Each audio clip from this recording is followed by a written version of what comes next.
ओम श्रेष्ठ ते लक्ष्मीश्च पत्न्या बहुरात्रे वार्षवे नक्षत्राणि रूपमश्विनो व्यात्तम् इष्णन्निघानामुम्म इघान सर्वलोकम् इघान विद्युद्दामः समप्रभा मृगपते स्कन्धस्थितां भेषणाय कन्याभिः करबालखेटविलसाय धस्ताभिरासेविदाय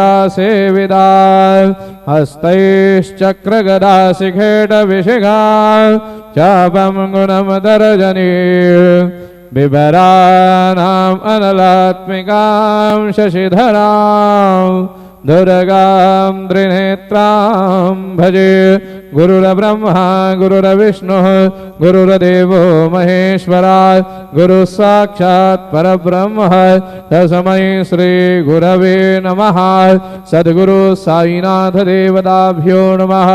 सायंकाले ध्यानं समर्पयामि अथ चरणकमले चन्दनं श्रीखण्डं चन्दनं दिव्यं गन्धाद्यो सुमनोहराय विलेपनं सुरश्रेष्ठं चन्दनं प्रतिगृह्यताय चन्दनं समर्पयामि चन्दनस्योपरि अक्षतान् समर्पयामि कुङ्कुमम कामना दिव्यं कामिने कामसम्भवाय कुङ्कुमेनार्चितो देवा मदशान्तिं प्रयच्छ मे सकलसौभाग्यमाङ्गलिकद्रव्याणि समर्पयामि।